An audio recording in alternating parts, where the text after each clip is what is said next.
to squish it right between our fingers. Now we want to demonstrate now just how impressive this jaw pressure is by showing you one of the most powerful ways that our crocodiles will eat and feed. Being an ambush predator, often what they will do is sit at the water's edge waiting for their food to come to them. A common way a large crocodile might take their food is by launching out of the water, taking their food and dragging it back into that water body. Another very common way is what you're about to see. This, my friends, is what's known as a tail whip. Using their powerful tails, they will push their bodies up out of the water, taking something maybe like a bird or a bat from an overhanging branch. Now you can see what Frey is doing right now is lining Bosshold up. We have to get that food in the exact location. Ooh. How cool was that, hey? That was pretty impressive. Now, just watch what Bosshold does there. You might have noticed he's actually swallowing that food with his head above the surface of the water. Well, there is a reason as to why they do that. You see the back of their mouths, they got what is known as the labial valve. Kind of acts a bit like a backwards facing tongue. It allows them to drown their victims without drowning themselves.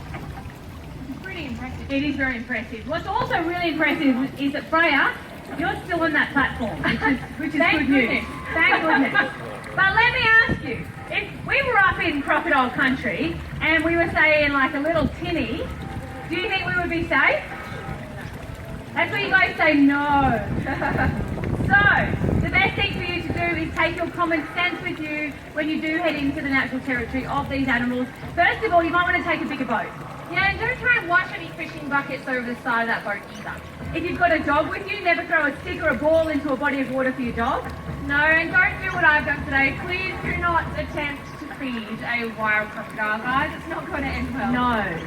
And it is really important that you remember, just because you can't see a crocodile doesn't mean there isn't one sitting there waiting to eat you. You mean meet you?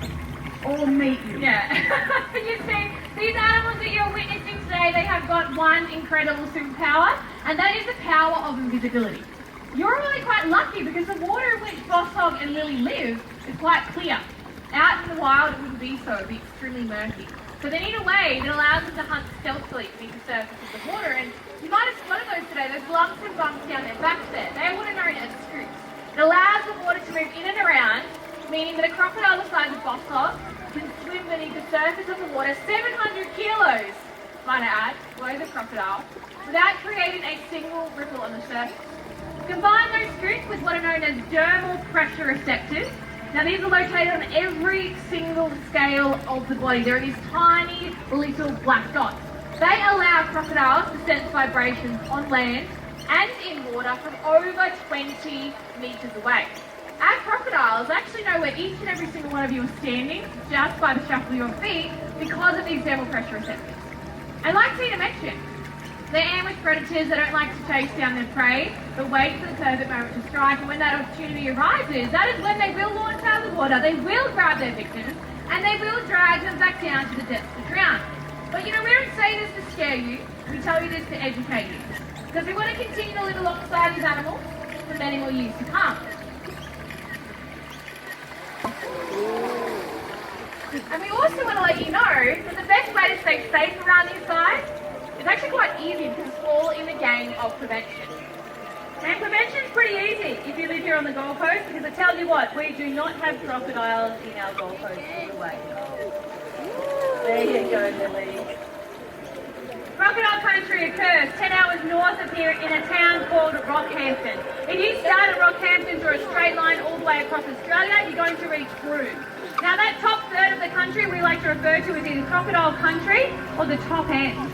Now these animals that you see below us, they're actually extremely important for our ecosystem. Okay, we could stand here all